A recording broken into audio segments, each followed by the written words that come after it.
Semakin rumit, apa yang akan Hamzah lakukan sekarang? Misteri rel kereta api yang angker. Ada apa? Apakah masakan putriku tidak enak? Tanya Hakim mengerutkan keningnya. Dia cukup tersinggung saat melihat Hamzah yang menghentikan kunyahan makanannya pada suapan pertama tadi. Hamzah tak bergeming. Dia masih mencoba menebak apa yang tadi dia rasa di lidahnya yang sensitif. Secara perlahan Hamzah mengulurkan telapak tangannya lalu mengeluarkan apa yang tadi dia rasa aneh dan sulit dia telan. Kenapa? Hamzah memperlihatkan sesuatu di tangannya pada Hakim. Lelaki parubaya itu terperanjat beberapa saat lamanya seakan tak percaya dengan pandangan matanya. Lalat, kenapa bisa ada lalat di makanan nak Hamzah? Ya ampun, Melati, kamu sungguh ceroboh. Sentak Hakim kesal. Dia malu sekali dengan kejadian itu. Hamzah hanya tersenyum untuk mencairkan suasana yang mendadak tak nyaman baginya. Tadi Hamzah meminta kepada khodamnya untuk merubah hal gaib yang sempat masuk ke mulutnya menjadi lalat. Hal itu demi menjaga perasaan Hakim yang mungkin saja tidak tahu perbuatan istri dan anaknya yang sedang mencoba menjebak Hamzah. Mari makan, kenapa hanya diam saja? Tanya Hakim sambil menatap Hamzah dengan intens setelah dia berhasil menguasai perasaan tak enak yang sempat singgah di hatinya gegara melihat lalat di piring Hamzah. Sejenak Hamzah menatap semua menu yang ada di atas meja makan. Perutnya sudah kembali lapar walaupun tadi sempat mual karena menemukan hal gaib di sop yang baru dia cicipi 1 sendok saja. Entah kenapa selalu saja begitu. Padahal tadi malam dia sudah makan cukup banyak. Hamzah memejamkan matanya mencoba untuk berkomunikasi dengan khodam yang biasanya selalu menyertainya kemanapun dia pergi. Bagaimana? Apakah semua makanan itu sudah aman untuk aku konsumsi? Tanya Hamzah yang mencoba berkomunikasi melalui batin. Aman, Tuan. Sudah saya netralisir untuk keamanan Tuan, ingat saja untuk tidak meminum wedang jahe buatan tuan rumah. Di dalam wedang itu sudah ada sesuatu yang kotor dan mantra pengacau pikiran untuk menaklukkan Tuan. Tuan jangan sampai lengah. Jawab khodam itu yang sejak tadi sudah waspada akan keselamatan junjungannya yang harus selalu dia jaga. Hamzah tersenyum sejenak pada tuan rumah. Melati dan Hanifah yang tadi pamit mau ke dapur kini sudah kembali lagi. Masing-masing dari mereka membawa segelas cangkir yang berisi wedang jahe. Tercium dari baunya yang khas.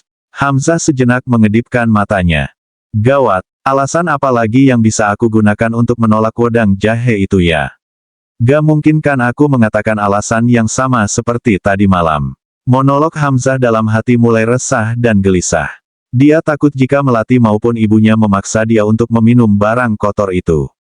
Dari bau amis yang secara samar bisa tercium oleh Hamzah, dia sedikit banyak bisa menebak barang kotor apa yang dimaksud khodamnya.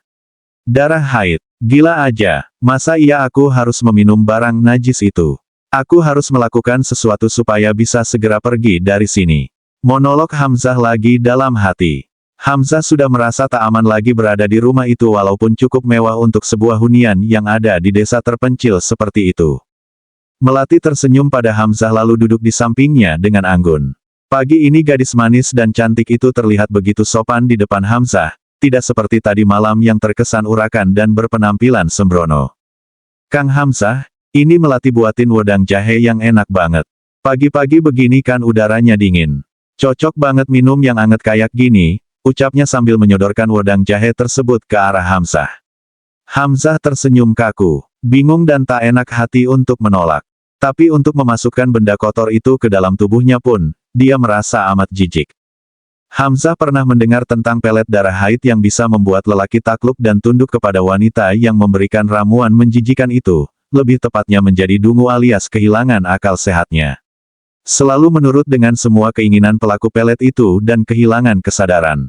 Jika berjauhan ataupun berpisah bisa membuat gila orang yang bersangkutan. Hamzah bergidik ngeri ketika dia menyadari kengerian itu.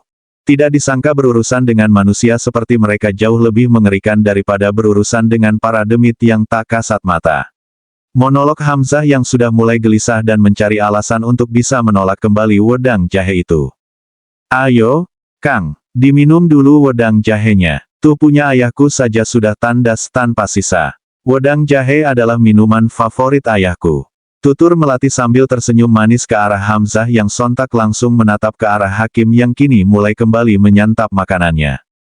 Cepatlah dihabiskan sarapannya. Setelah itu kita pergi ke rumah Pak Kepala Desa. Titah Hakim sambil matanya tidak lepas dari Hanifah. Hamzah sangat sadar ada hal yang tidak wajar dari kedua makhluk di depannya.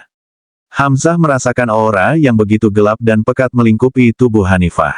Hamzah bergidik ngeri saat mata batinnya melihat sosok nenek tua yang terus menempel pada Hanifah.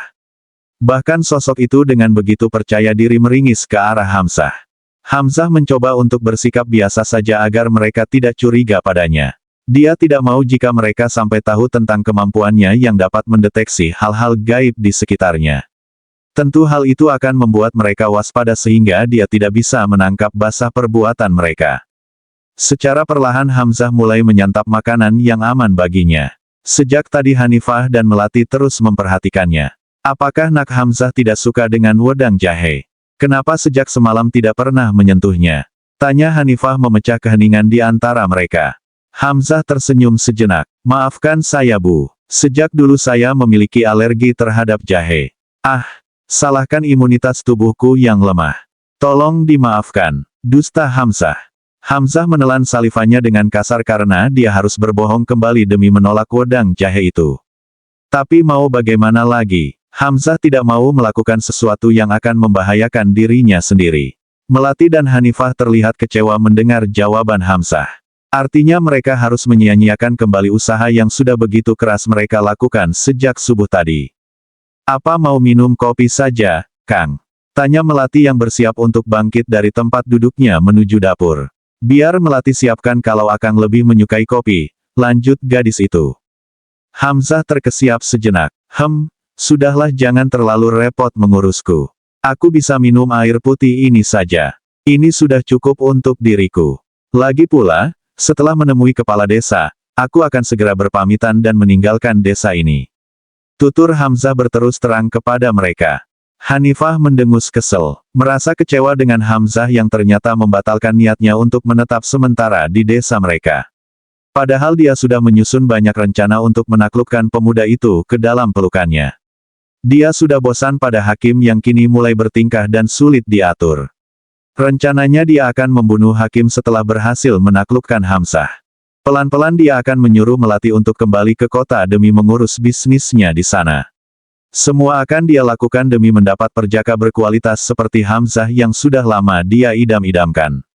Perawakan dan pembawaan Hamzah yang tenang dan sangat dewasa sudah membuatnya kepincut sejak pandangan pertama. Hanifah sebenarnya hanya memperalat Melati untuk melancarkan niat besuknya. Mana mungkin dia dalam melepaskan pria berkualitas seperti Hamzah untuk putrinya. Dia harus selalu menggauli pemuda perjaka pada malam bulan purnama demi melanggengkan ilmu awet muda yang dia miliki. 2 hari lagi malam bulan purnama akan datang. Biasanya sudah pergi ke kota untuk berburu di sana. Di kota dia bisa leluasa mencari mangsanya hanya dengan uang dan kekuasaan yang dia miliki. Dia bisa memilih pemuda yang dia inginkan dari karyawan yang bekerja di kafe maupun restoran miliknya yang sengaja dia pilih secara khusus untuk memudahkan dirinya dalam melakukan ritual setiap bulan purnama tiba. Kini Hanifah menatap mata Hamzah dengan lekat. Dia berusaha untuk menghipnotis pemuda itu agar menuruti semua yang dia katakan. Hanifah tampaknya tidak mau menyerah untuk membuat Hamzah mau meminum ramuan yang sudah susah payah dia buat. Tapi Hanifah harus menemukan sebuah kenyataan bahwa pemuda itu begitu sulit untuk dia pengaruhi pikirannya. Semua mantra dan usahanya seakan mental, tak berguna. Sial, siapa sebenarnya pemuda ini? Kenapa dia tidak mempan dengan hipnotisku? Geram Hanifah sambil mengepalkan kedua telapak tangannya untuk meredam emosi yang mulai dirasakan olehnya. Hakim bangkit dari duduknya karena dia sudah selesai dengan sarapannya. Selesaikan sarapanmu anak muda, aku akan menunggumu di ruang tamu. Kita akan pergi ke rumah kepala desa. Kamu bisa mendapatkan banyak informasi yang ingin kau ketahui tentang desa ini seperti yang tadi malam kamu ceritakan padaku. Tutur Hakim mengulas senyum kepada Hamzah. Hamzah mengangguk dan segera menyelesaikan sarapannya kemudian langsung menyusul Hakim. Hamzah tentu saja merasa senang karena dia bisa lolos dari ramuan terkutuk itu. Hanifah dan Melati tidak berkembang melihat Hamzah yang sudah pergi dari hadapan mereka. Kurang ajar, dia kembali menolak ramuan itu. Susah payah aku membuatnya. Gagal lagi, geram Hanifah kesal. Melati bangkit dari duduknya karena ingin menyusul Hamzah. Niatnya dia ingin pergi bersama ayahnya untuk menemui kepala desa. Selain alasan utama demi menghindari amarah sang ibu yang kembali mengalami kegagalan untuk membuat Hamzah meminum ramuan spesial racikan ibunya. Hanifah mengurungkan niatnya ketika melihat Melati yang sudah bergabung dengan mereka bertiga. Bagaimanapun juga dia harus menjaga wibawa dan image-nya di hadapan calon suami yang dia incar.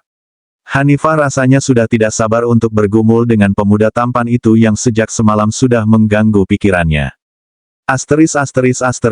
Hamzah merasa lega karena bisa keluar dari kediaman itu dan bebas dari paksaan Hanifah maupun Melati untuk meminum ramuan menjijikan yang membuat bulu kuduk Hamzah meremang. Hamzah benar-benar merasa bersyukur dengan kemampuannya sehingga dia bisa terbebas dari perbuatan jahat mereka yang hendak menjebak dirinya dalam niat jahat mereka. Entah buat apa, Hamzah sendiri tidak paham akan hal itu.